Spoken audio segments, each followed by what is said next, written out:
Okay. Welcome in, everybody. I am the less athletic, better-looking Matt Caddell, serving as Matt Caddell until he gets here. Certainly less athletic, but man, I am pumped up for everybody to be here this evening. Look, y'all already know what it is. We have a certified legend in the building this evening. George Teague joins us. Super excited. Mr. Teague, how are you this evening? Man, it's a great day. I just got done eating a great dinner. My wife know how to cook some food, man. I had some chicken fried rice, real chicken fried rice, some steak, some shrimp. Man, we throwing down over here. So if I fall asleep on y'all in the middle of the show, blame it on my wife and sweater. It's only right. Look, I just got married, Hispanic woman, and my God, she every other night it's something else, and I find myself waking up on the couch at 2:00 in the morning. She's all too happy to have the bed to herself. But outside of a legend joining us, we got the panel here: Justin Riley, Coach Smook, Final Whistle, and Chris James. Guys, y'all already know what it is. Kick it off. What's going on, brother? How you doing, man? Man, always good. Justin, how are you this evening? Man, glad to be here on Tuesday night doing our thing. We're the best channel with the best content when it comes to Alabama football. I want to remind everybody we're brought to you by Workspace Pros. If your business needs a digital presence or a marketing team, these are the guys to reach out to at an affordable rate. Go ahead, hit that like and subscribe button. Get in the chat. If you're watching the replay, I want you in the comment section doing your thing. Glad to be back, fellas. And welcome in the struggler down in the MIA, the man who caught the winning touchdown pass against Arkansas, Matt Caddell. What's up, guys? I'm down here at the OnlyFans convention, man. So glad to be live from OnlyFans nightly subscriber convention. So it's going well. Well, this is a little awkward because I told the people that I was the more attractive, less athletic Matt Caddell. And so now we've thrown off the whole dynamic of the show. But glad you're here, man. At the OnlyFans convention, always good to be tapped in. Are you in a bathrobe? No. You look like it. Oh, I thought he was in. No You bad. caught him in live and in action for real. We started sitting over there looking like Rick Ross for a minute. He's in the city for it, isn't he? Listen, Right. making a lot of deals up here, down here, man. Trying to get like George Teague. We got the legend George Teague on here. I'm blown away. I'm like, man. I'm trying to stay composed too, bro. Yeah. Could you run a slant against him, Matt, real quick? No. Probably could, but you pay for it. It's George Teague. I'm not even gonna compare myself to George Teague. So, oh man, Teague. Yeah, alligator arm it. Yeah, he could come down and lay the wood on me. You hear them footsteps. I was known to break on a few slants in my day. That's an understatement. As a fellow safety, George, I would have probably been carrying your shoulder pads and you'd have to practice. Nah, we don't make DBs and carry other DB stuff, man. There's the wide receivers. I have to carry it. So you saying you had Deuce Palmer carrying your luggage? Well, or is it Curtis Brown? Curtis Brown, Kevin Lee, Rick Brown, all of them. You name Lee. K. Lee, yes.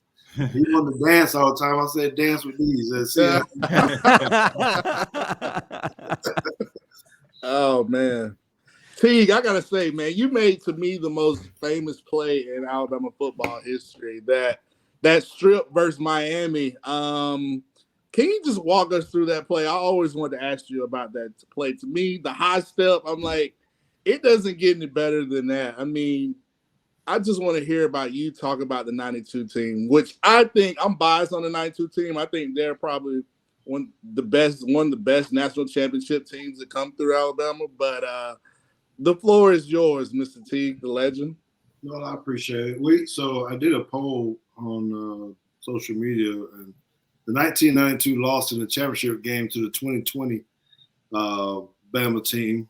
So we get compared to them quite a bit, which is kind of cool. The games are different by decade and things of that nature. So I can kind of understand it, but not all the way. So when you think of games like this, I appreciate you saying that you like my play and things of that nature. But another one, 2nd and 26, I happen to be at that game too, is amazing. Just the way that it's climactic and it ended. So I don't necessarily look at them the same personally, because one was more of an athletic move versus a schemed move. All right. So I want to preface that and make sure everybody knew that. But when it comes to that game and that particular play, it was so I just had the interception return for a touchdown before. And you guys know his players. He was so amped there and so hyped. And, it's just all the emotions were going on. So actually, after I ran that touchdown back, I was gassed. I wasn't gassed because I didn't run that far. It was just all the celebrating, the headbutting, the hitting, and and then we're right back out on the field again pretty quickly. And so I was kind of tired. Well, when we got to that play where I ran down Lamar, I was actually chilling on the play a little bit. I believed in our corners and stuff, and I really just they hadn't had anything going on the whole game. So I was kind of like, man, I'm trying to catch my breath still. And man, when he chunked the ball, bro, it was, my heart just went into like, God damn, I can't believe this is going down like this. So I had to get on my horses, and I was terrified. It was one of those moments where I just knew I had to try to get there. And I was making up so much ground so fast that I knew I was going to catch him at that point. That training just went in, repetition overall. When you get there, strip the ball. When you get there, strip the ball. Well, that's all kind of went. And it was just a routine play until the ball started coming back up into my face, and I was able to take the ball and start going the other way. Now, I just told you I was tired after I made the interception and ran it in.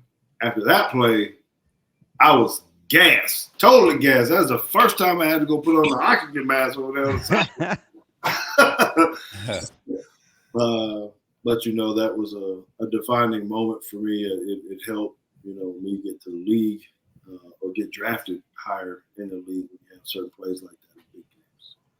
And then it was a penalty, right? And you had to get back out there, right? Right back out there, Right like, what? Like, man. Yeah, so I don't think people know how hard that is to do that when you chase a guy down the field, you're celebrating, you're doing all the other stuff, and then it's like, nah, you third down over again. Right. Please don't throw the ball deep again. And Mr. Teague, Mr. Teague, I keep saying that because I was just talking to my dad about you the other day when I told him you was going to be on the show. And just listening to you explain everything that was going through your head, as an athlete, if you ever played in the secondary, Chris probably know this, man. Them chase down plays, them be some crazy plays, man. Like them the ones you be like, man, I hate this one, but them the ones you can really turn the tables on those. And I played free safety my freshman year. And that was one of the biggest plays I remember my second game of ever playing contact football. A chase down play on Daquan Menzie. He was playing running back at Shaw High School in Columbus, Georgia. And they came across the water and they was beating up on us at Rusk County. And I had the same type play against him. And but going into just, talking about high school days, I know you saw the flip with Peyton Woodyard. And I don't know if you've gotten to see his highlights, his clips, or been able to evaluate him on any level. But you probably heard about him. The kid is a stud. Based off of what you've seen or what you've possibly heard, how do you feel about us being able to flip him from Georgia, being that Georgia's at an all-time high? Everybody thinks they're, replacing Bama as the standard. How do you feel about being able to get a flip like Peyton Woodyard? Yeah, well, I appreciate that. And no, I have not watched any film or evaluated him, so I can't talk to his skill set personally about that. But anytime that you have someone high quality like that, high profile, and you flip them from someone like Georgia, it's ridiculous on what Coach Saban and our staff is able to do to be able to get people to understand how to do that. I think it's super important, particularly when you take a defensive back. I'm not saying this because I'm really not being biased. You can believe this. I just think that the way the game of football is, you got to be solid back there in the back end. Too many RPOs, too many different things. The offensive schemes, they put you in bad position. If you don't have any dogs out there, whether it's at a star, at a free safety, at corner, it is too hard to win football games. It don't matter if your front six is really, really good. If you're terrible or average, not even excellent back there in the back end, that's what happened to us last year. Yeah. Honestly, I went to the Texas. I don't know how many games I went to last year, about 4 or 5. But I walked out of there so mad at the secondary all the time. And we were talented. We had guys. Pete Golden. Okay. I know we're going to get to that in a little bit. Yes, sir. But, the fact that we can still bring in people like this, I'm very optimistic and happy about this year because I think it's going to be like all of us are talking about. Going back to old school Bama stuff, the attitude, the grit, the nastiness, make them quit, all these kind of stuff, man. And that is so exciting, particularly if we don't know what's going to be happening with our quarterback just yet. Okay. Hey, let me say, as far as chase down play, Coach Smoot, the only chase down I had was when Matt stole a piece of my bacon. And Brian Hall. And I had Brian Hall. That's about the only chase down. I had too many. I was an offensive guy until I got to Bama. But I stayed so deep that I couldn't get past me, man. I wasn't gonna let that get over the top. Like a center fielder. Yeah, I wasn't gonna let that get over the top, man. I wasn't gonna let that get over the top. Oh, y'all too young. Y'all don't even know what it was like to live in a dorm, like for real. Oh man, we ate at Bryant. We lived in Rose Towers, but we ate at Bryant Hall, but spent all of his time at Tutwiler. Wow. That's why they tore it down and put a new Got one. him.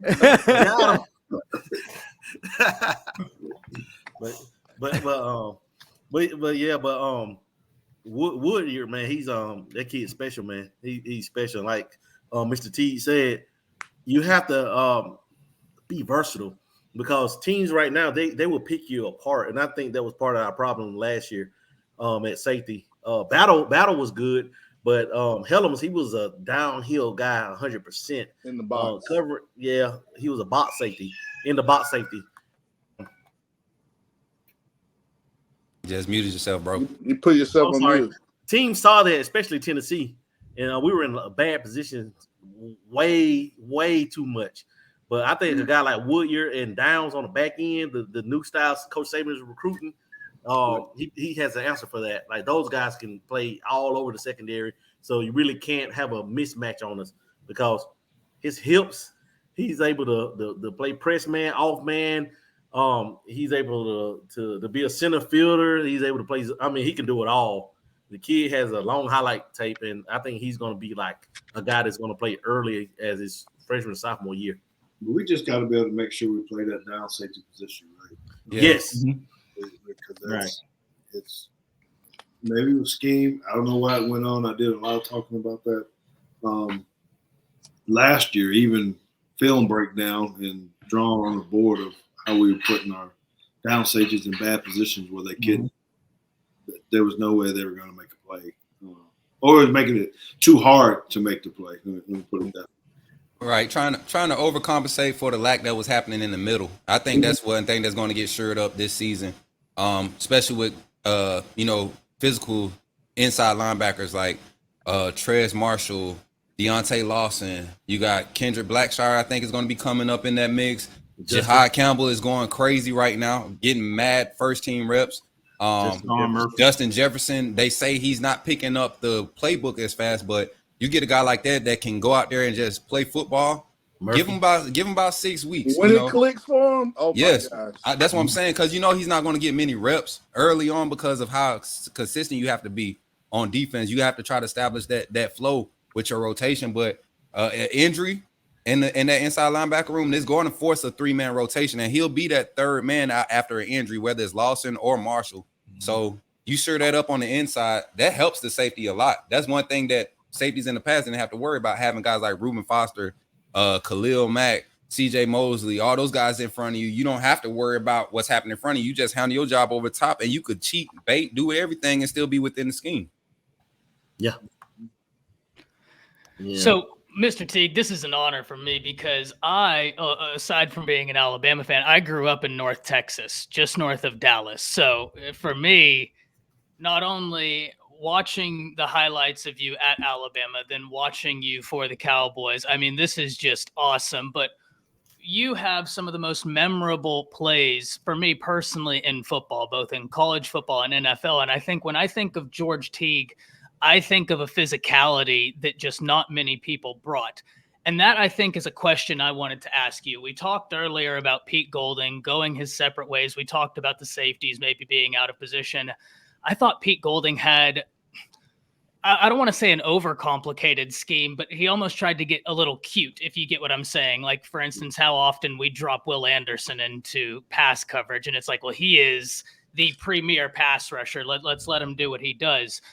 What is it you think Kevin Steele is going to bring back to bring that era of physicality that players like you excelled so much at? Like, do you think that Kevin Steele can help Alabama get back to that formula, that catalyst that you helped exemplify?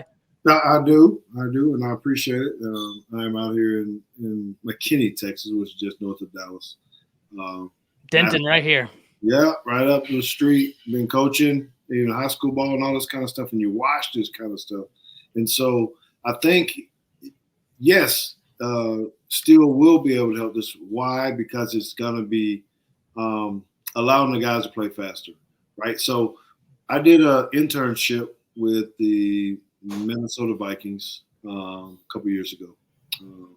And this was very interesting to me because they hired our DB coach, Carl. I'm forgetting what Carl's last name was at the time, but they brought Carl Scott. Carl Scott. So they brought Carl Scott up in there. And so I was sitting in on the meetings with him, talking with Coach Zimmer and different things like that, because he was asking Carl about the Alabama defense and the way we called things and did things. So it really gave me a good insight to say, man, they are running a pro-style defense. Problem was, I'm also listening to how I knew how hard it was, difficult it was for them to make adjustments when anybody moved, a motion or something.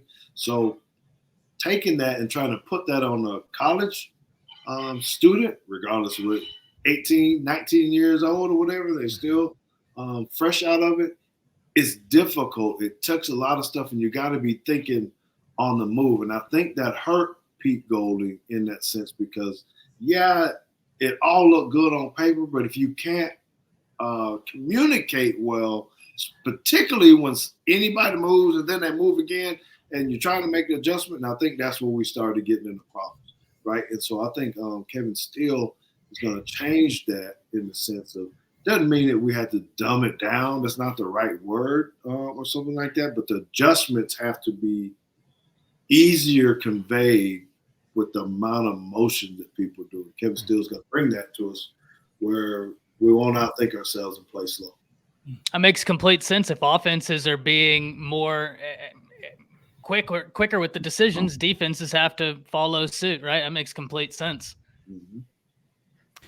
George, I know a lot of focus is being placed on the second area, deservedly so. Kool-Aid is returning, arguably the best cornerback in the country. And then Terry Arnold is on the other side. But what they're not really talking about in terms of them being successful is the defensive front seven.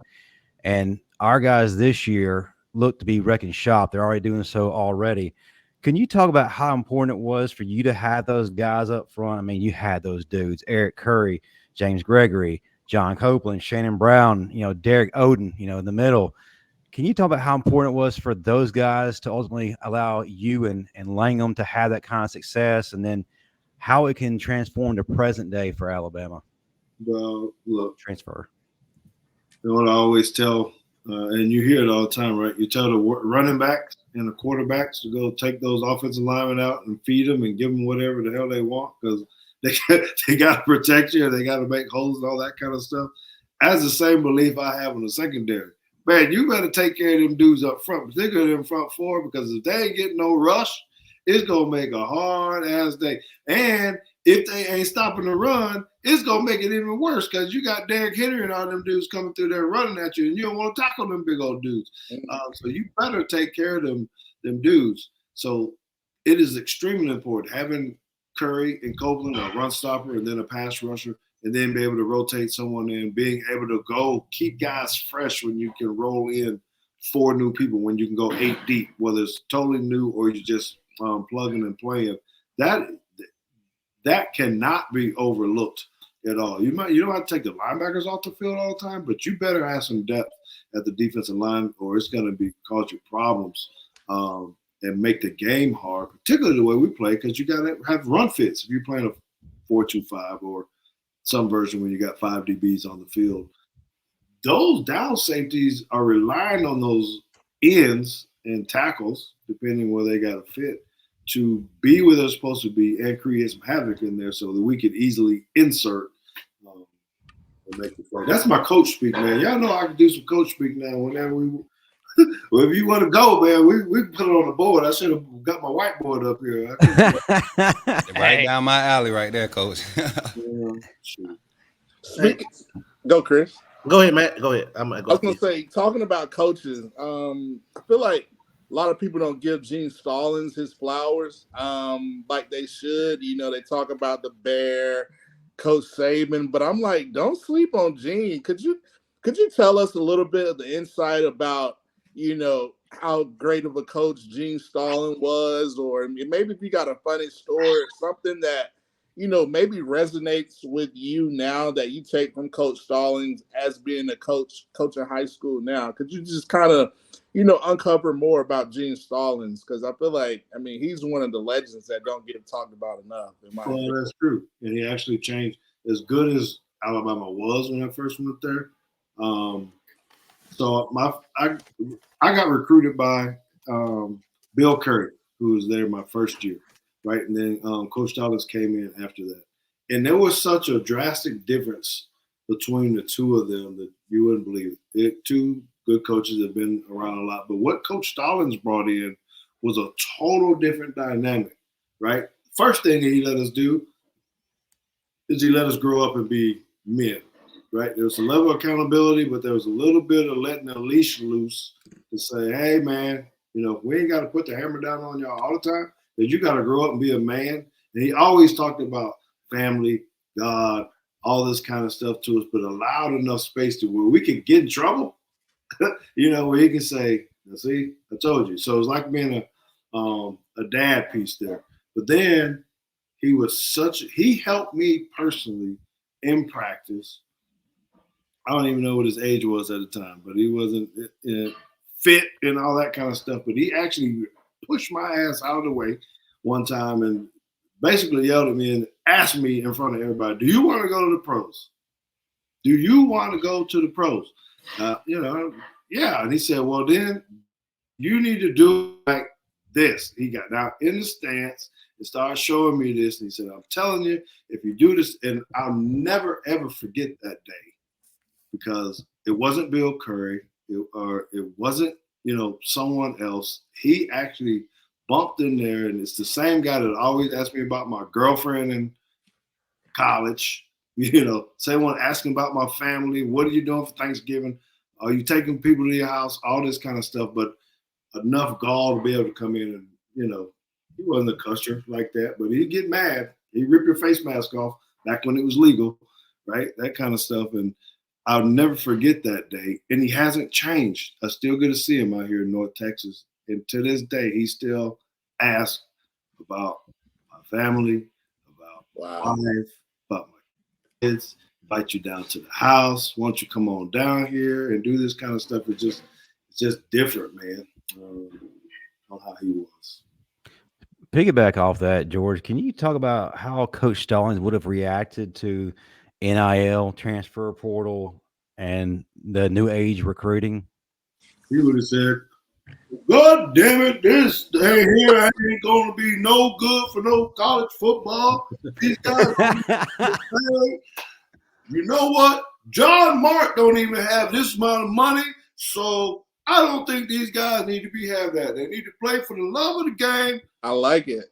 I love it. Because that's what it is. This is about life. This ain't about the money. I mean, that's probably where he would have went down the road. And, I think,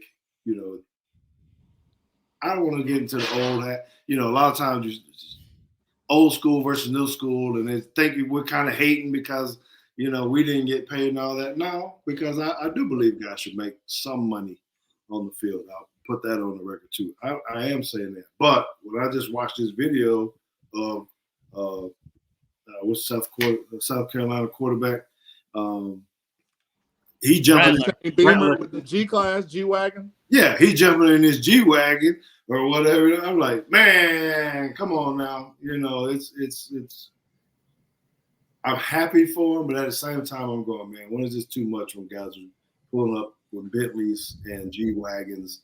And because guys, I hate to be like this. I apologize, but it's the truth. It's how I feel. I think it puts too much pressure on these guys, and you're going to have more depression. You're going to have more guys killing themselves and doing all this other kind of stuff because they ain't going to live up because they're going to have this stuff, and then they're going to have a bad game. And then media and social media are going to turn on them. They're going to be talking about their cars and all that kind of stuff, and then that's when stuff get hectic. So I wish we could protect the guys, protect them somehow. Retirement accounts, IRA, trust funds, something, man. Hey, man, you're going to get this money. I got this $100,000 for you. I just don't think you need it right now, bro. You got to take some financial courses. You got to do some of this stuff that I need because your mama don't know about money. Your daddy don't know about money. You down there in Miami at the OnlyFans thing, and they tell you pay 25 cents a minute or whatever it is.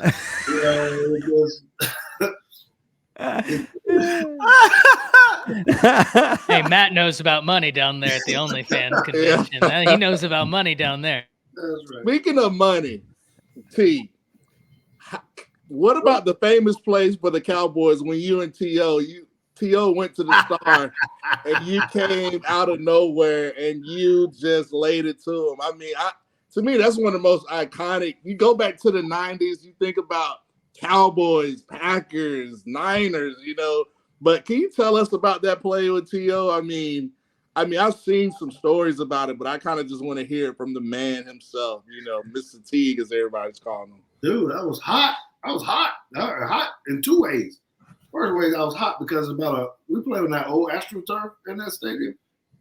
Dude, it's about 145 degrees. We had the cheap ass shoes back in the day, so the feet was hot too. So wasn't nothing going, and then we were getting our butts kicked. So you know how it is when you're about to have if you have never almost had a heat stroke or something of that nature, you start getting delirious and you just start acting crazy, right? So I was already there. But then you got a guy like Terrell Owens, another one of our fellow Alabama folks, is just running his mouth, man, just talking a lot, man. And we were, you can watch some of his stuff and all that. We were scrapping. We were going at it. We were talking a lot of good things, Matt. I asked him how his mama was doing. He'd tell me, he'd ask me how my mama was doing, all this kind of stuff. And so we share stories on the field, go back and forth until he just decided to go. My dad was in the military, man. We had a lot of discipline. There were things you didn't do. Yeah. I'm not Asian, obviously, right? But, sometimes you don't wear your shoes in people's house. One of the things we were always told is you don't put your feet up on the coffee table. You come in, you get comfortable. You're at your own house, you want to put your feet up. My dad would say, man, get your damn feet off the coffee table. What are you doing? This kind of stuff. So you don't let people come into your house and do certain things. So when he went out to the Star, he's putting his feet up on my coffee table. He was a visitor in my house. And I was telling him, man, get your feet off the Star. I love it.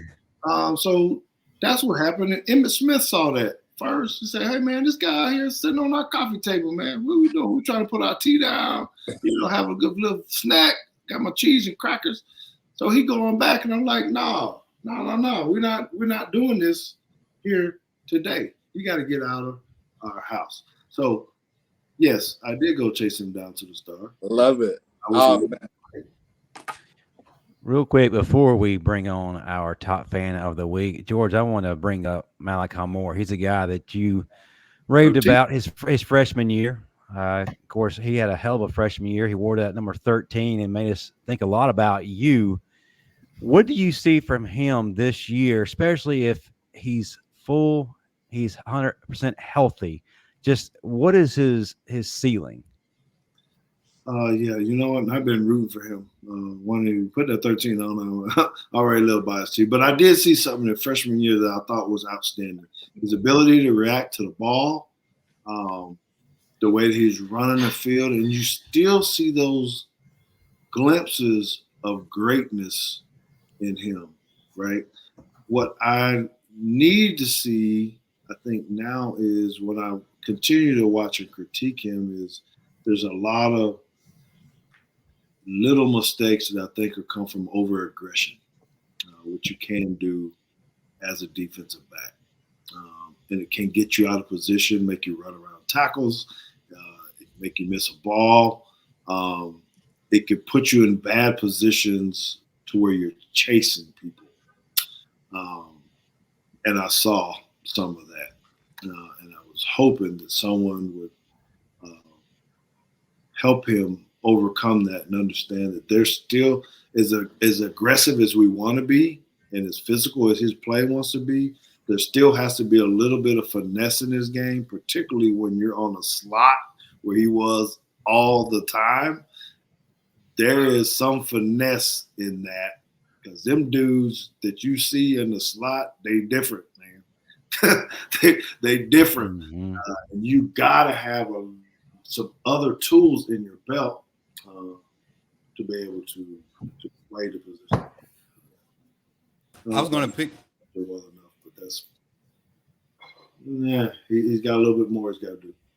Yeah, and a lot of people, we like to credit it towards the injury he dealt with towards the end of his freshman year, coming into his sophomore year, and then it's like he just never rebound. But I think it was a lot of our talented players' issues, I believe, goes back to the schematics of how the defense was being called and how the game planning was set up, because there's no way, we just asked you about Malachi Moore, but DeMarco Hellams, there's no way I'm leaving him out there on no dime set. And not as my over the top safety.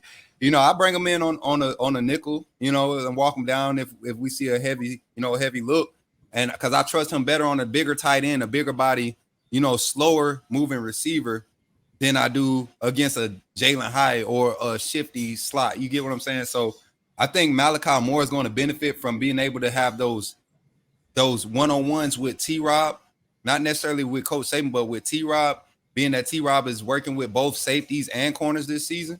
I feel like that's going to help Malachi tremendously. Also, like you said, Kevin Steele being in the building is going to change tremendously. You got to think Kevin Steele type defenses, Jeremy Pruitt type defenses. I mean, all the great coordinators we've had come through Bama, great defensive-minded guys, have been able to find a way to highlight that guy that can play the star, that can walk down inside the box, that can go out and cover the short, the intermediate, the hooks, the flats, So you get a guy like Malachi Moore who proved that he could do that his freshman year. Yep.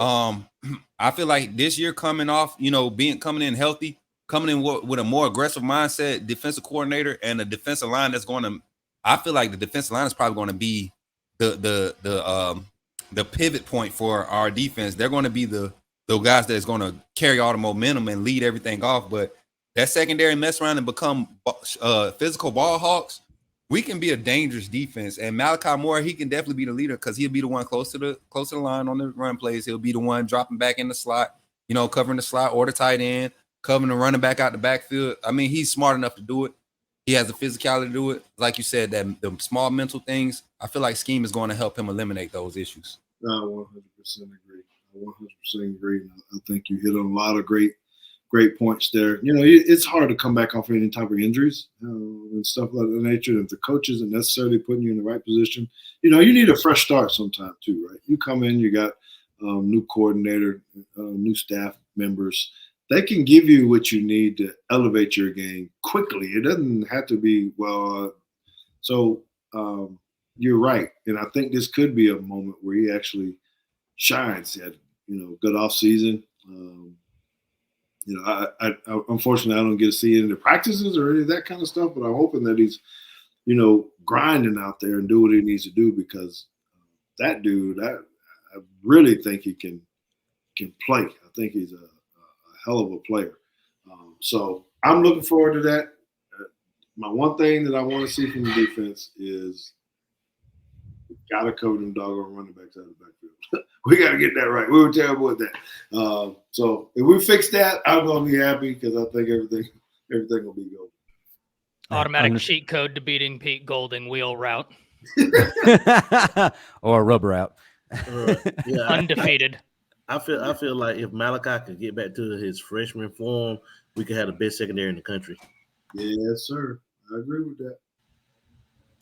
Well, folks, we got to jump into our next segment, and that is to give back to the fans. One of our most popular and most passionate fans is with us tonight. We have the Final Whistle top fan, and folks, what that is an opportunity for you guys to be honored, because you're the ones who keep this show and the channel going. If you want to be the Final Whistle top fan, email us, thebamastandard@gmail.com, and tell us why you should be that. Now, this week is a very popular guy again. Van Edwards, welcome in to the show. You're always alive in our chat, tripping up Coach Smook when he's making great points, and it's become part of our show. So we only felt it was fair and time to bring you on live with us. What's going on, brother? Well, what's going on, fellas? It's an honor to be here, guys. What's up, man? Glad to have you. What's up, man? Yes, sir. The man, the myth, the legend. Yeah. Van. Most of the myth. Van. Hashtag middle finger, bro. You always screw me up. Van be having me I be in the middle of a good point, man, and then I see the comment. And it took us probably like 2 or 3 shows to realize it. Like, Justin was like, Coach Smook, at the end of the show, wait till you come and watch what Van do. And I swear, it literally it came up. But I'm definitely happy to have you on, man. I love the support you bring to the show, man. And, this is your chance, man. Take it away. You go right ahead. I know you have a lot of questions, and I know George is only on here for a few more minutes, so I know you got something for him. So go ahead and do your thing, brother. Yes, sir. Well, Mr. Teague, I want to tell you, first of all, it's an honor. I grew up watching you. My late father, you were one of his favorite players. You're one of my favorite players. I've always been curious. When you were at the Dallas Cowboys, you wore a 31 jersey, and was that a play off of the 13 you wore at Alabama? I've always wondered that. It absolutely was, because back in when I got in the league in the NFL, defensive backs couldn't wear those numbers, 13 or something like that. So I did just flip and took the 31, so I could keep that there. I do have to say this just because you brought this up, man. A lot of people don't know this. So 13 was kind of our family number, in a sense that my brothers wore it in high school. It was a very big deal for us to be in those 13. So when my first opportunity that I could get it, which was in college, I was able to get it, because we didn't even have a 13 jersey in high school. As I ended up with 35. But once I got to Bama and asked for it, they were like, "You really want 13?" I was like, "Yes, sir. Let me get that." You made the number cool. Yeah, you did. Appreciate it. Great question, Van. What else you got, man? I know that you've been watching every week, so it's your time to let it all out, brother. What else you got for this panel, or even Mr. T? Well, first of all, I'd like to address what Coach Smook said. I promise it's not intentional. It's not intentional. I drop jokes, man. You just happen to be talking. I don't want to derail you, man. I follow everything you do. I love it, bro. Including your NCAA football videos, man. I'm even there for the live. So, yeah, I would never. Wins today? Yes. Yes, sir. Roll Tide. And go Wildcats. Yes, we got Kansas State over there, too. But I love it, man. I honestly, Van, like a lot of the statements, the statement you made about the wide receiver core last week with Jermaine Burton, a lot of people won't agree with you when you say that, but I would like you to expound on your thoughts with Jermaine Burton, man, because that was a statement that made me go back and look at film and be like, okay, maybe this guy got it. You know what I'm saying? So can you expound on that? The thing about Jermaine Burton is, first of all, if you watch the film, you notice he's a great run blocker. I mean, he's a very good run blocker. And I mean, thinking Alabama will probably be a little bit more balanced this year. You got to think so. That'll come into play, but at the same time, he frustrates me, man. But his actions are sort of disrespectful at times off the field. Some of his fan interactions and things like that. I understand people jawing at you's rough. It's hard to take that. I can remember even at a high school level, when people were jawing at you, you want to jaw back, you want to fight somebody. But there's a respect aspect, and I think Saban is probably holding his feet to the fire this year, especially.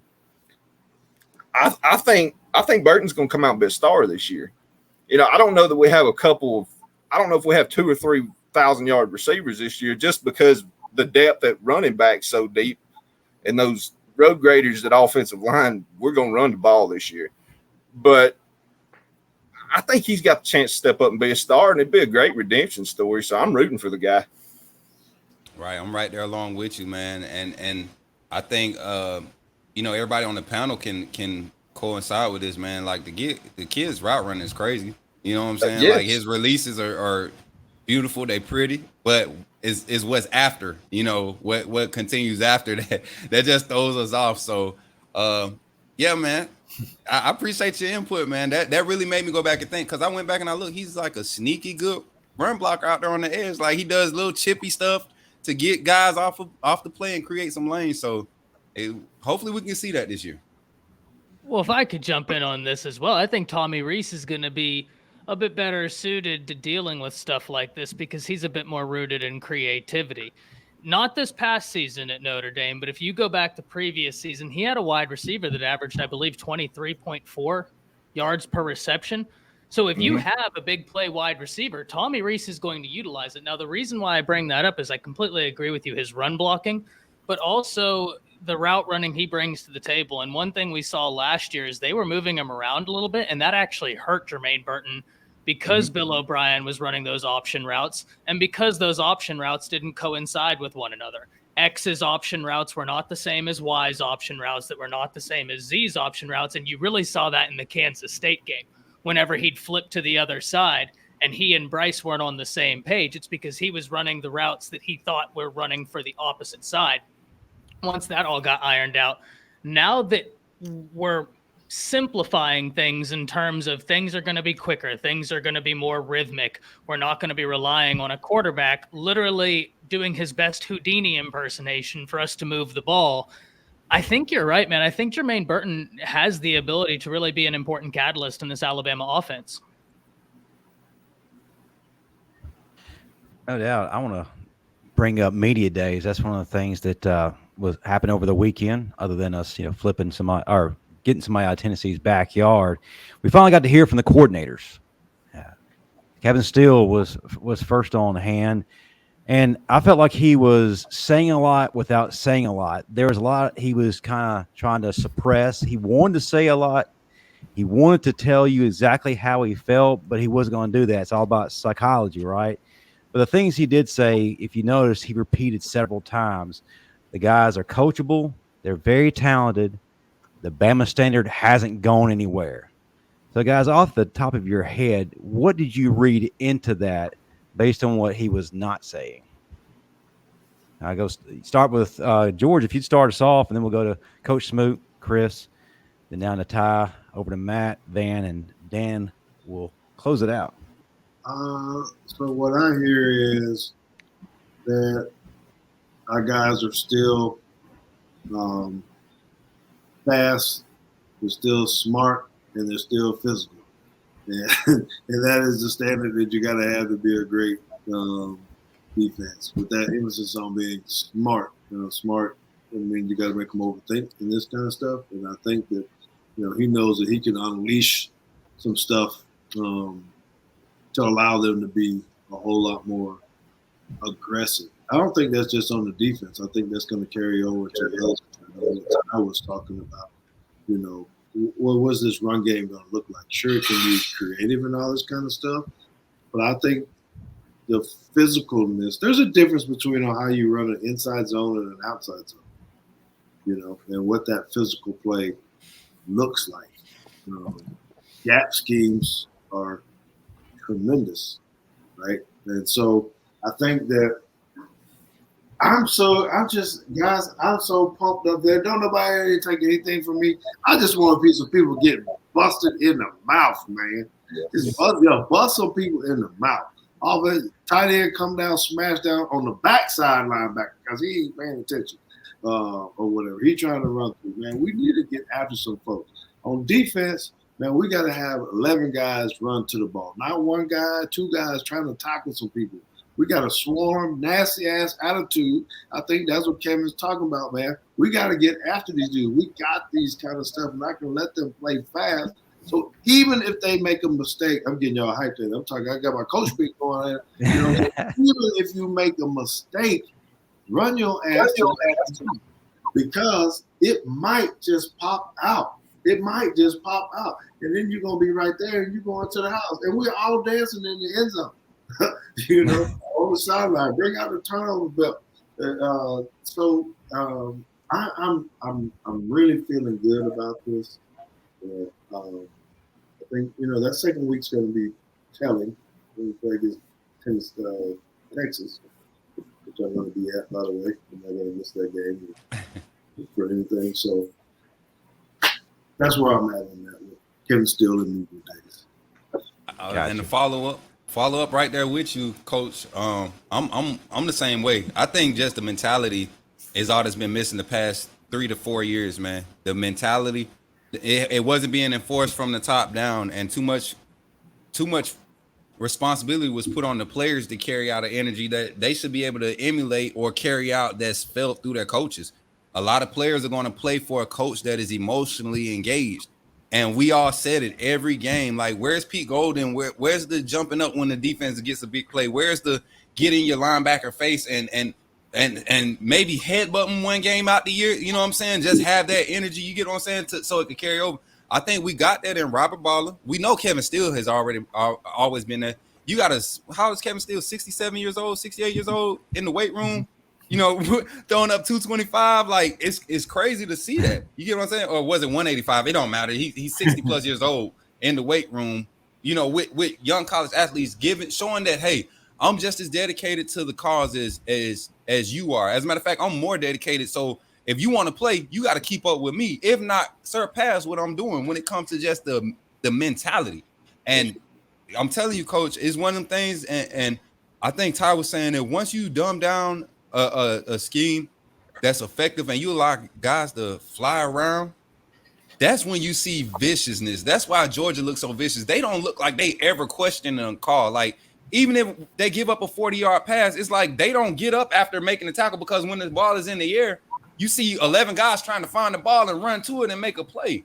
Once we get that back at Bama, like the last time I want to say we truly seen that was like 2015, 2016 maybe. Like those guys was getting after it, the NOT team.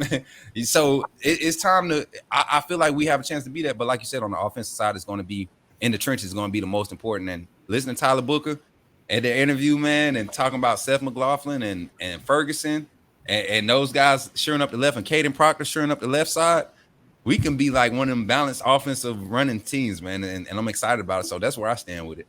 Yes, that's what's up, Chris.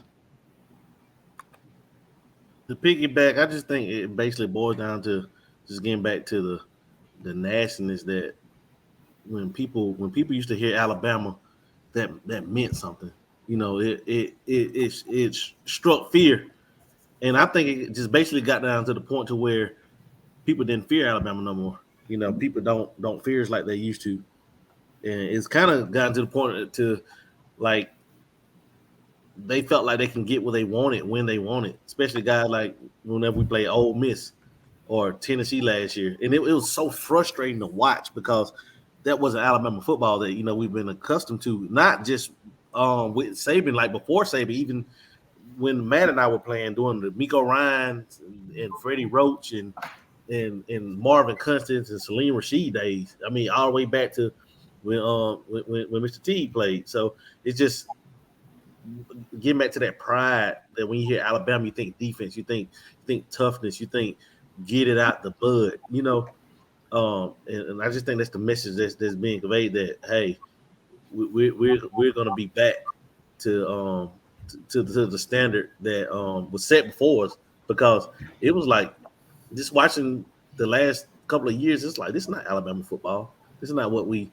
It seems like at times we just became too pretty, you know, like we were doing too much thinking, and not enough flying to the ball, not enough. When was the last time we just saw a linebacker just knock somebody back? You know, like was it Matt Wilson? or even a hard hit on the kickoff. You know what I'm saying? Like with the Matt Wilson, like how Matt used to do guys, like Reuben Foster. Like when, like it's just that's been missing, and I believe that Coach Steele is gonna bring that back, man, because that's the type of guy he is. When he was at Auburn, like I kind of envied when he had Derrick Brown and Marlon Davidson. I was like, that's how you're supposed to play. That's how you're supposed to play defense, with pride, passion, flying to the ball, 11 hats to the ball.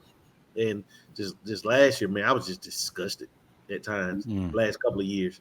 Hey, Justin, or panel, I want to say this to Van, which you guys don't mind, since he is your, what is it called? Fan of the top week? Fan. Yeah. Top fan. So yeah, we appreciate you supporting the show like that. But since you asked me about this number, I want to give you another story about this jersey number. Something happened to me when I moved to when I got picked up by the Miami Dolphins. Speaking of that number, so you see all the time where guys travel from team to team, they try to get their number. Sometimes other players on the team have the number, right? So you wonder, man, how's that going to work? So a lot of times the guys, if they're high profile enough or whatever, they'll buy the number from the guy. You know, it's typically a backup. They ain't gonna really take it from a starter. Not gonna do that. So this was my first stage of why I was not getting along with Jimmy Johnson. So I'm going to Miami. There's another young safety down there who had number 31. And I was going as a free agent. Pretty big deal. Nice little stuff. And I said, hey, and of course they asked me what number I want. I said, hey, I want to get number 31. Now I already know what the standard is. It's I need to go try to entice this guy to give me the number. So I called the guy and offered him a large chunk of money for his jersey or whatever. He's a backup. I said, hey, man, let me get this. And so we made an agreement. So when I called Jimmy Johnson back and tell him, hey, I just bought the number from the player, Jimmy Johnson tells me, no, you can't have the number. Now, that's how we started as my free agent deal right away. I was like, what are you talking about? I just offered the guy thousands of dollars for this jersey. What do you mean I can't have it? He didn't give me the jersey number, man. And that guy ended up getting cut, later or whatever. So I'm like, man, I didn't get it. You know what I mean? And so why am I telling you that? One is just interesting on how business and tactics, I heard Justin say something about psychology and all this kind of stuff, because psychology plays a big part in our sport, particularly at Alabama. But, sometimes you can get overboard on how you try to motivate guys if you think that you're doing something to them about that. So most people don't know that, and when they look at my jersey number in Miami and I wore number 23, they said, how the hell you wear number 23? Well, that was the reason why, and that's why I didn't stay there very long there either. I was only there for 1 year, just because it started off with the wrong foot. So, anyway, I don't talk about that one much, Van, but that one's for you, brother. Thank you, sir. I appreciate that. Yep. I think Jimmy Johnson was still holding it against you, what you did to Miami. I know he wouldn't have cut it. That's what it was. He had coached there before, Yeah. So he may have been holding a grudge. Yeah, man. I got a lot of Jimmy Johnson stories down there in Miami, too. that whole year that I had down there, it was god awful. You know, I was kind of glad to get out. I love Miami now. Come on now, South Beach. I was living up in Weston. We had a nice little crib and house and all that. Love the palm trees. Love I-95, the big highway. Then I was listening to what's the dude's name? The dude that slapped Chris Rock. His Will Smith. You know, summertime and all that kind of stuff. I had to drop to the top drop on the car and all that. But man, I was out of there quick.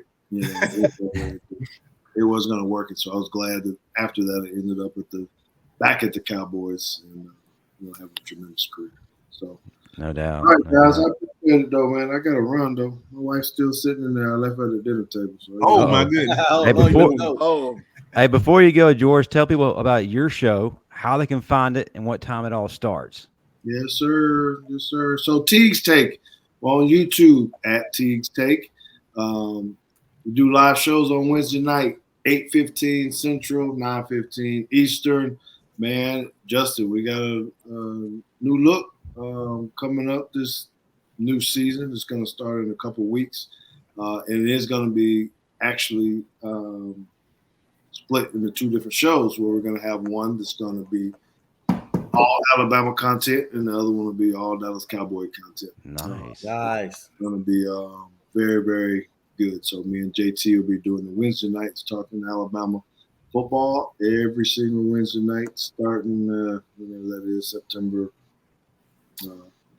right before or right after the first game. And so y'all, give me some shout outs, do some things like that. Come see me and we have a good time. I love it because it's with my son. It's like you guys doing the brother thing and all this kind of stuff, but I love doing it because it's me and my son being able to talk about football. And he is very analytical. Very. He is very stats and all that kind of stuff. He got it all. Whatever it is. I will say I was quite impressed because he's one of the few people I've ever seen be able to talk down Marvin Constant. So that's saying something. But George, we greatly appreciate you.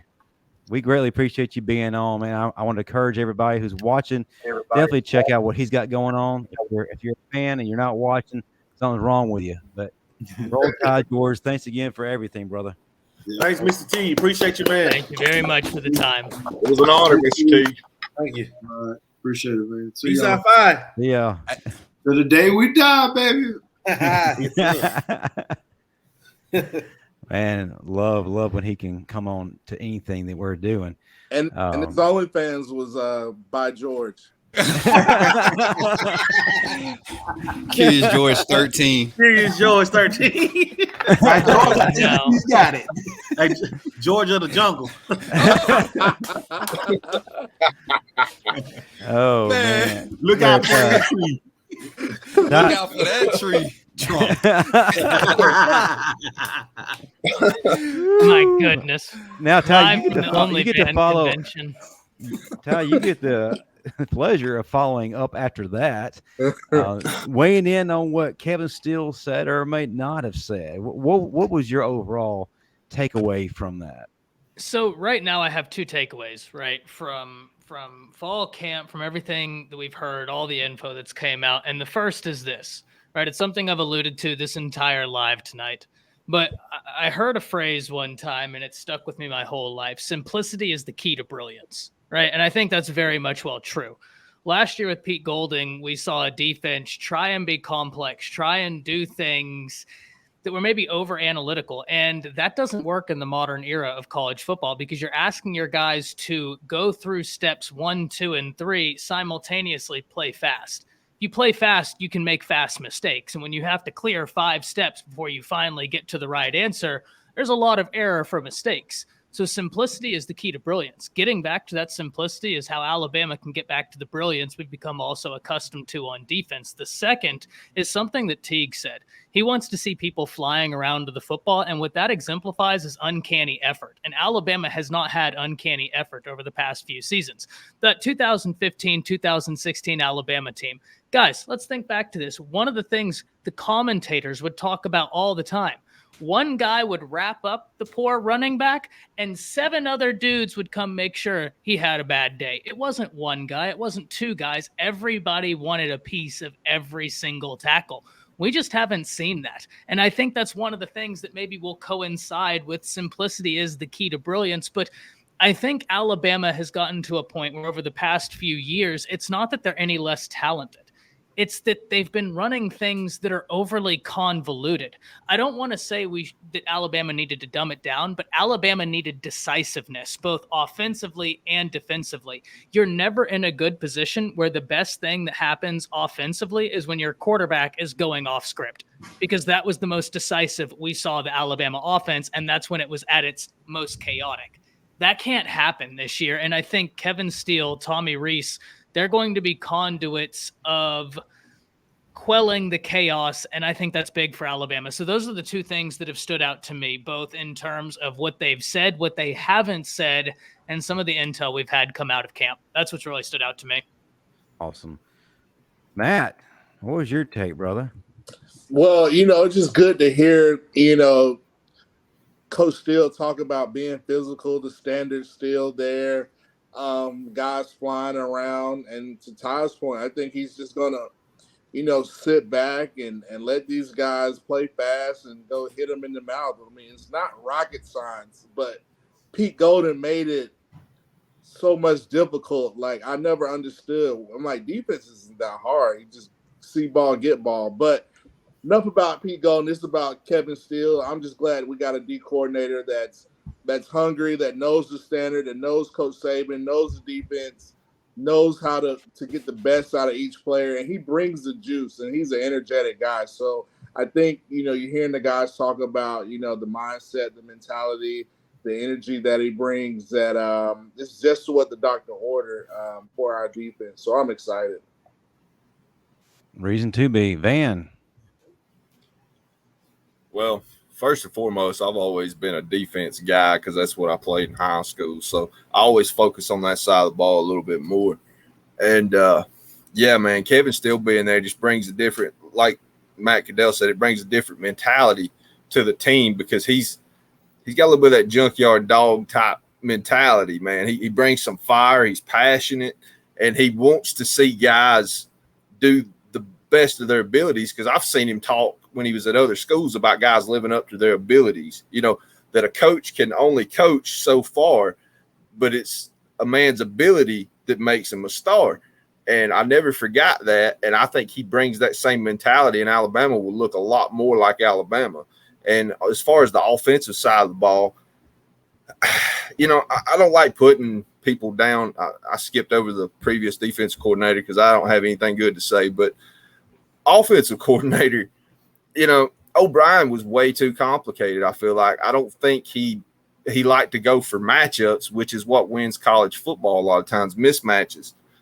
NFL, you're living 10 yards at a time because everybody on the field's talented. It's harder to find a mismatch.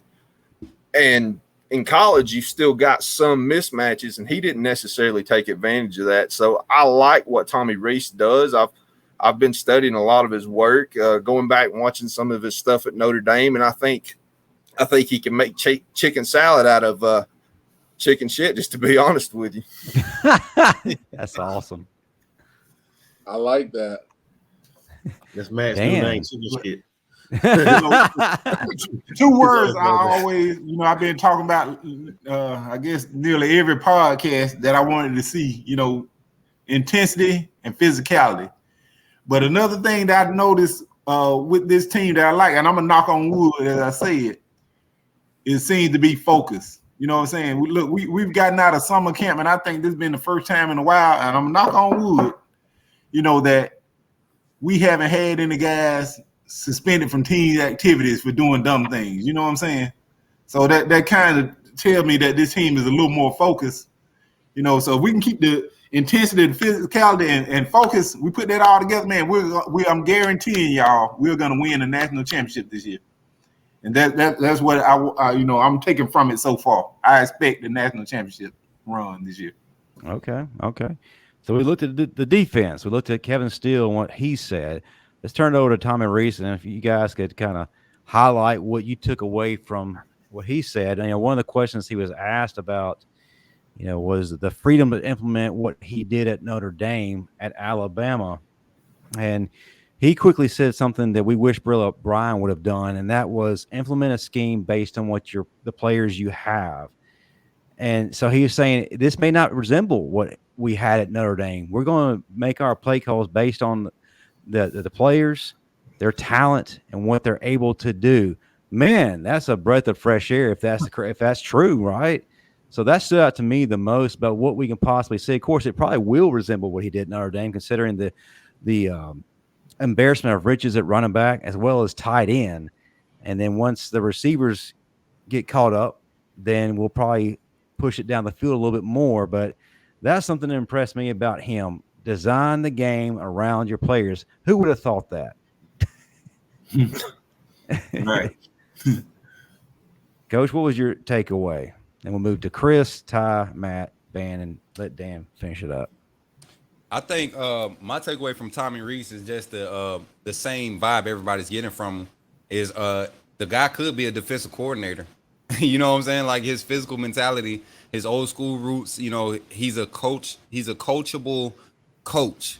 He was a coachable player, and they're translated into the coaching. And I think it's going to affect how he's able to communicate with the quarterbacks, and where he coaches during the game. I know we've had complaints about the offensive coordinator not being on the sideline, but a coach like Rees, you kind of might want him up in the booth and let Wiggins, who's your assistant coach of the offense, your assistant head coach and your coach of the offense, assistant coach of the offense, he's already, if you look at every clip during passing scales or 7-on-7s, Coach Wiggins is the one that is working primarily with the wide receivers. He's not wide receivers, but the quarterbacks. He's the one back there, directing everything. And you go back and look at clips from last year. Bill O'Brien was in the booth. Wiggins was always the one next to Bryce when he came off the field. So I think with a coach like Rees, somebody that's going to be scheming properly, like we were just highlighting, you don't mind him being up in the booth, young guy up in the booth, give him a wider picture to work with so he could use that imagination and continue to drop and send it down in the headset. You got a guy with Wiggins who could be your offensive coordinator, and any disconnects between the booth and there, I feel like he's going to have that freedom to bridge those gaps. So I like where Tommy Rees is headed. And you guys, I think we get this misconception when people say like Tommy Rees, he answered the question perfectly, but Coach Saban, he allows guys to work within the system. He lets them maximize their abilities within the system. And when you have that type of structure and people are able to come in and relinquish their own idea and just relinquish it to your blueprint, that's when you have success. Bill O'Brien never did that under Coach Saban, which kind of bothered us as a fan base. How did he stick around so long? So I feel like there's more cohesiveness across the staff, especially on the offensive side. Offensive line was already bringing it together last year. The running back room has always been solid, even with lack of depth. Brian Robinson under Gillespie carried us for a whole season, basically, and was the rushing offense, So I think we just have a good mesh of staff members under Rees that's going to allow him to excel at the position. Awesome. Chris, what is something that you took away? Because he said a lot of things. They were great sound bites. They can get the fans excited again and believing that we're going to be Bama again. I mean, he talked about the offensive line. That's actually his favorite position. And he had disclosed that when he was at Notre Dame, he had answered an interview question. If he could play any other position, what would it be? He'd say on the offensive line. So he knows where the bread and butter is and what kind of serves as the anchor. What did you take from him? And how do you feel like he's going to restore everything back to normal? You're on mute, sir. Sorry. Hey, when folks learn how to master the mute button on here, we'll be getting somewhere. I said I feel like he was probably thinking, wow, felt like a kid in a candy shop with a plethora of riches because of an embarrassment of riches because like he had talent at Notre Dame. He had some good backs. He had some good offensive lines. He had some great tight ends, but he didn't have nowhere near the depth or skill that he has to work with at Bama. And by him saying that he's going to put the players in the best position to make plays, what call the plays that fits them, man, that's a breath of fresh air because if you take it back to last year with Bill O'Brien, when we played A&M, when Milroe was in there, instead of having the package tailor for Milroe, he had Milroe running the same things that Bryce ran, and that wasn't Bryce's strength, and it kind of showed. Bryce can't do the things that Milroe can't do the things that Bryce could do, and vice versa. It's some certain things that Milroe does well that Bryce can't do. So So I feel like Rees will have a package for every quarterback to put them in the best position to be successful, even the running backs, even the receivers. I believe that, man. We just have so many. Oh man, the way you can just scheme up things, the combination of receivers, running backs, and to have a young, creative mind like him, like Coach Moose said, I feel like it's best for him to be up in the booths to be able to look down and see the big pictures. Because how many times have teams put pressure on us and we ran a screen under O'Brien? Did we ever run a screen under O'Brien to the running backs or anything? Like 2 or 3? I can't recall it. We ran two screens. One was against Ole Miss. He motioned the running back out to the slot and ran the screen to the same side. And I think the other one was against LSU, and it was almost a pick because it was just the scheme of it was just obvious. You telling the lineman, don't even fake a run block. Just stand up and go to this.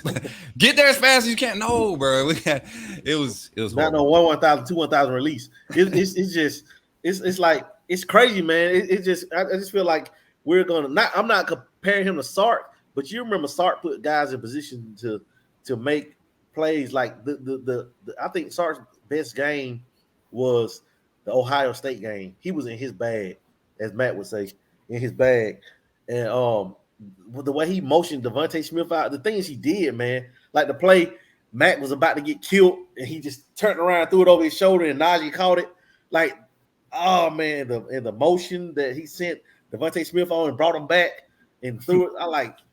I believe you're going to see some stuff similar, not but creative stuff like that from Rees, and because when a team like Bama, man, we're not limited to where you have to run a certain type of style of offense because that's all you have. We have an embarrassment of riches. We have 4 or 5 stars all over the field, so he's going to be able to utilize the whole field because the quarterbacks we've seen, they can make the throws. So I just believe that he's going to put him in the best position to succeed. That's what I took from it. And man, I'm excited, man. I'm excited. I hear you, Ty. Yeah. So look, one thing, every offensive coordinator that comes in, Nick Saban allows them, all of them work within the Alabama offense. All of them add their own little wrinkles into the offense, right?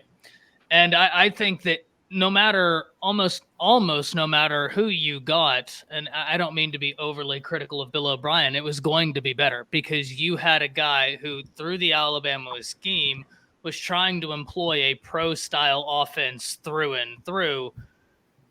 And here's the thing, Chris, you talk about, and I completely agree with you. I make this point all the time. Jalen Milroe was asked to play Bryce's offense.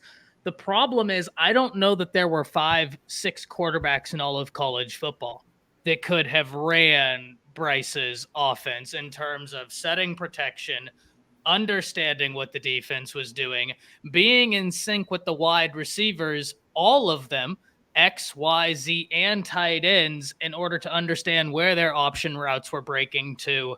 That just from even a theoretical standpoint, that doesn't even make sense to me, why you would try that in 2020 and 2020. Like in the year of our Lord, 2023, we're out here trying to run this. You know what we didn't see last year? RPOs.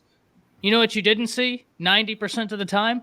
Attacking the middle. Go back to the Auburn game where Bryce won it in the last minute. Guess what happened that last minute? We started attacking the middle of the field. Guess what didn't happen the previous 3 quarters? Attacking the middle of the field. Guess who attacks the middle of the field? Tommy Rees. So it just goes back to what I said earlier. Simplicity is the key to brilliance. Tommy Rees is going to be a guy to incorporate pre-snap motion, see what the defense is in. I'll tell you the one thing the question I have for Tommy Rees, though, does his wrinkle that he adds into this Alabama offense have anything to do with tight end packages? That's what I'm very interested in seeing from Tommy Rees, is his use of the tight end packages, because And Van, you said you were watching some Rees film earlier. If you watch that Clemson game, him alternating between 11 and 12 personnel so fluidly threw that Clemson defense for a loop. They had no idea what to do. It was beautiful to watch. So really excited. And I love the tight end talent Bama has. Hey, Ty, to piggyback off the point you just made, you got to think he has he has a Swiss Army knife in Amari Black, where you can put your 12 personnel out there and go from 12 personnel to splitting Amari Black out into a tight trips formation, put him at the inside slot or even at the 2, put him as the point man, forcing you either send a linebacker out there or you put your slow, strong safety out there. And I mean, Rees is I feel like he's got the tools. The sooner he starts to create mismatches, and I'm not talking about like late in games, fourth quarter when we need it. I'm talking about establishing early so you can get a defense off of their game plan, their scheme. The earlier you can do that, the more success you see throughout the game, and you establish that type of rhythm week in, week out. You start making a name for yourself. That's what Sarkisian and Kiffin did. Even what's the guy name? Mike Loxley. Mike Loxley did that so good, man. He would create mismatches like left and right. He didn't do as much motion, but he would have guys come out. Hey, we quick snap, quick break, get in this. If they give you the linebacker on top of you, you taking them, beat them. So I love that take. Yeah, this segment brought to you by Serta mattress. Matt, what's going on? Work you hard at the OnlyFans convention. I know, right? I'm telling you. So, in interest of your sleep deprivation, this go ahead and let you go, and then we'll get Van. Like Tommy Rees, I love that he's gonna bring back the physicality, but I love that how he's gonna run the ball, but keep it simple. But he's creative enough to play. Mix it up and scheme and be methodical. So I'm excited about, Tommy Rees and the direction he's going to do with this offense. All right, Van. Well, I love the physicality, but I don't think we truly know 100% what Alabama's going to do on offense because, like you said, he said you play to what the talent is. Well, Alabama's uberly talented. So what routes does he go? What kind of offense do we run? What are we going to look like come September 2nd? And it's really exciting to see, but I actually want to cut through this and just tell the truth real quick.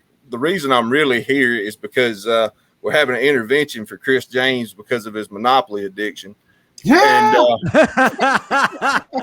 I see you out here begging for pieces on Facebook, man. And I'm only 2 away.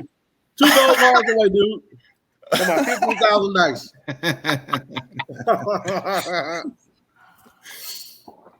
Oh man, that's hilarious, man. Oh man. Well, Dan, something I noticed about Tommy Rees is stark difference between him and Bill O'Brien. He clearly appears, from watching him. He clearly appears to be a better play caller, and that's going to be big. We'll be able to get athletes the ball because under Bill O'Brien, we were more of a reactive offense. It was like he'd tell Bryce, to call what you see. You call based on what the defense gives you.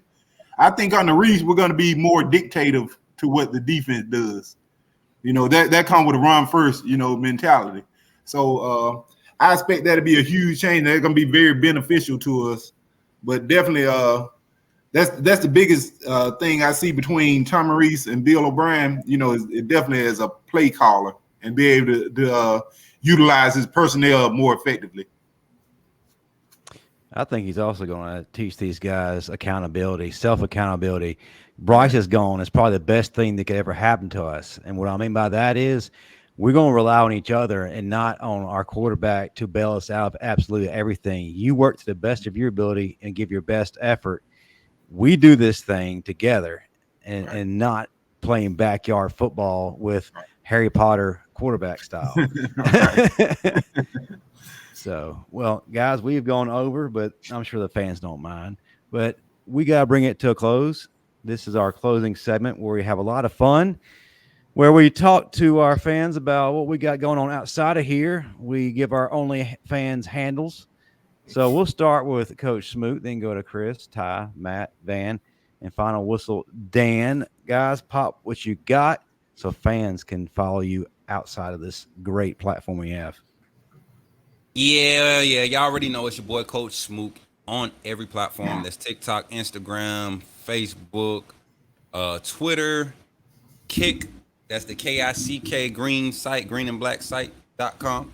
Not the other one where y'all used to go and get your little $40 specials. We got the NCAA content popping right now, y'all. YouTube is picking up.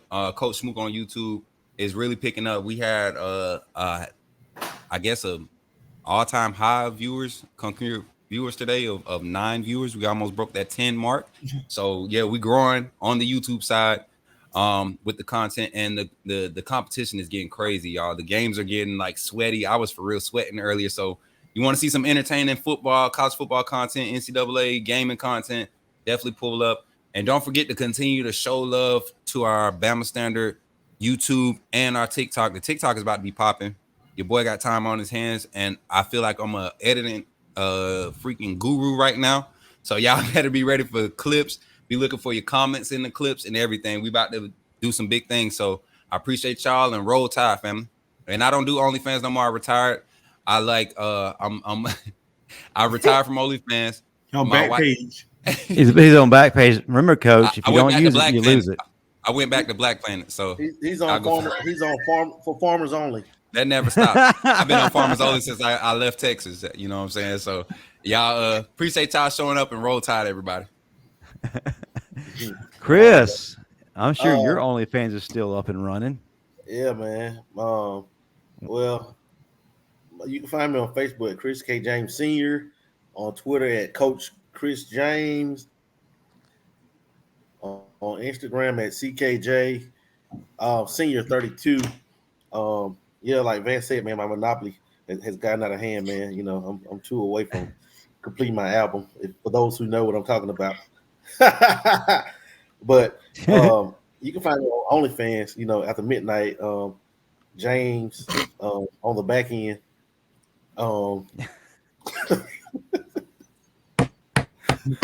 That's hilarious. James on the back end, and I don't know, man. I've been competing with Dan. Like I have 10 followers. Dan have 9, so we just try to one up each other every day, literally. I just passed in the last minute. Yeah, Dan's biggest follower, the dude sitting on a swing on his front porch, eating an apple, wearing a onesie. Brought some of his friends with him, so the count is up to 11. Hey, yeah, because it's for Dan's only. Only Dan. Only Dan's. Yeah, man. I'll be starting my new one, man. Matt went to Miami, man. I got to take it a step further. I got to go to Puerto Rico, man. And call me El Cristobal. Yeah, Ty Hayes, follow that, buddy. Yeah, you can find me at Around the Table Sports. Switching up how I'm going to be doing content. So don't know the exact times yet, but we'll be bringing 3 dedicated shows a week.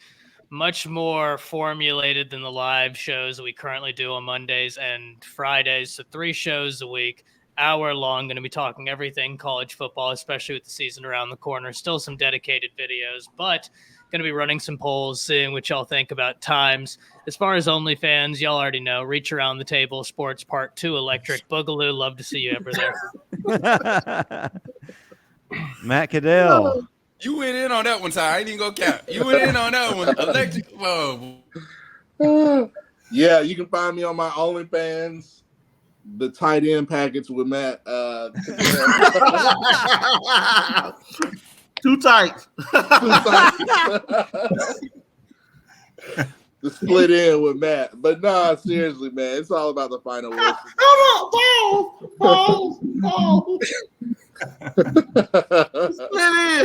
Split in.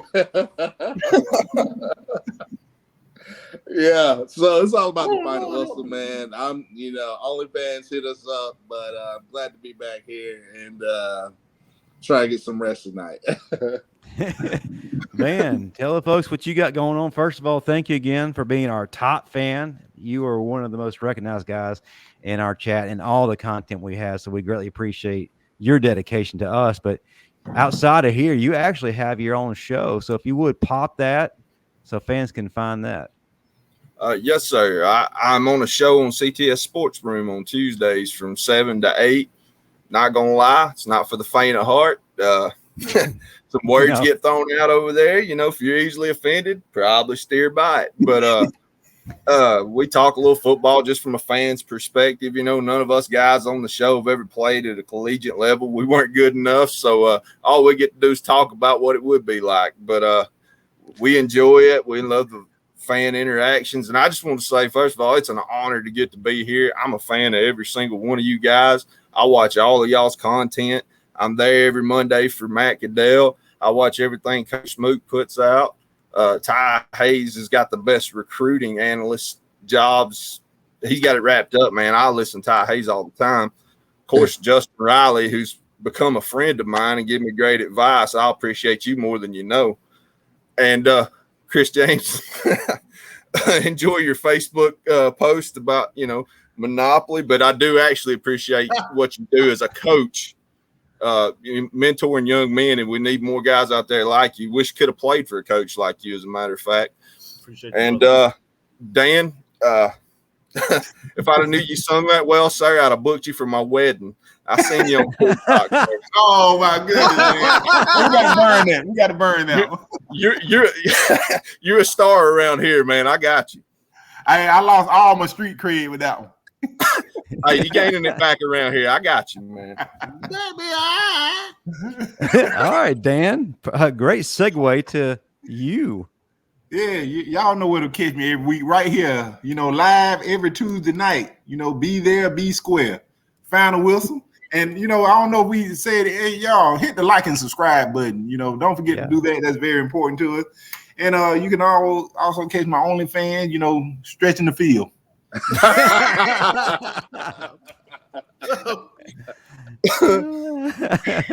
Booyah! We definitely appreciate and Twitter. You see the handle right there. Final whistle, Dan. You see the handle right down there, about right. Turn the other way. Yeah, right there. There it is. All right, so most definitely, follow all these great gentlemen right here. Follow the Bama Standard on all forms of social media at the Bama Standard. We're also on TikTok, as Coach Smook mentioned, is at the _ Bama Standard because their name was taken apparently from somebody else. We'll be investigating that. We got a lot of great content coming your way. And someone took Around the Table Sports. Who takes Around the Table Sports? This name doesn't make any sense anyways. So, I got to meet the person who took it. Around the table. It's crazy. I always thought, why'd you do it? Why you got to add the reach? That's why you had to reach. Got to add the reach, baby. And for 10 installments of $9.99, you can get that handle back, sir.